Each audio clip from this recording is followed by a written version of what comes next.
Hey there, cycling fans. Today, we are diving into the world of the Tour de France Femmes 2026, specifically focusing on the rules and fines that can make or break a rider's race. Now, this is a fascinating aspect of the sport that many people might overlook, but it's crucial to understand how these penalties can shape the outcome of each stage. So, let's get into it.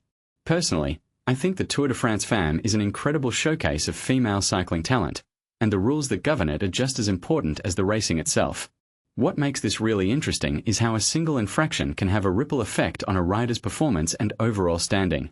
For instance, a simple deviation from the pack during a sprint can result in a fine, a yellow card, or even a time penalty. Now, that's a big deal. In my opinion, these penalties are designed to ensure fair play and maintain the integrity of the race. But what many people don't realize is that they can also be a strategic tool for riders and teams.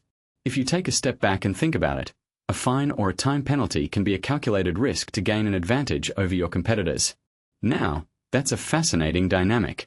One thing that immediately stands out is how these penalties can be used to disrupt the balance of power within a team. For example, a fine for vehicle movement violations can be a subtle way to weaken a team's overall performance. What this really suggests is that the Tour de France Femmes is not just about physical prowess but also about tactical intelligence. Now, that's a detail I find fascinating. Now, let's break down some of the key incidents from the stages. Stage 1 saw a few drivers and directors fined for vehicle movement violations, which is a common occurrence in cycling races. But what's interesting is how these fines can be used to send a message to other teams. For instance, a fine for a driver can be a subtle warning to other teams to keep their vehicles in check. Now, that's a strategic move. Stage 2 brought us some interesting feeding breaches, with riders and sports directors fined for using sticky bottles.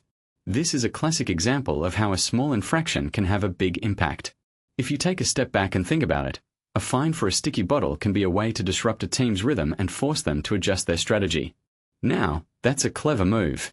Stage 3 was relatively quiet, but that doesn't mean there weren't any penalties. In fact, the focus on bike and outfit checks in Stage 4 suggests that the organizers are taking a closer look at rider compliance. Now, that's a smart move. Stage 5 saw some interesting penalties, including fines for throwing bidons outside litter zones and irregular feeding. This is a great example of how a single action can have multiple consequences. If you take a step back and think about it, a fine for throwing a bidon can be a way to encourage riders to be more mindful of their surroundings and the environment. Now, that's a thoughtful move.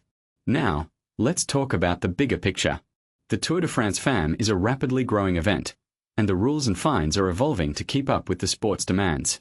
In my opinion, this is a positive development, as it ensures that the race remains fair and competitive. But what this really suggests is that the Tour de France Femmes is not just a race, but a platform for innovation and improvement in cycling rules. Now, that's a detail I find fascinating. In conclusion, the Tour de France Femmes 2026 is a fascinating event that showcases the sport's complexity and the importance of rules and fines.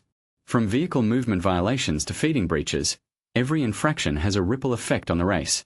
So, the next time you watch a stage, keep an eye out for these penalties and how they shape the outcome. Now, that's a thought-provoking idea. What do you think about the Tour de France Femmes rules and fines? Let me know in the comments below. And don't forget to like and subscribe for more cycling insights and analysis. Thanks for watching.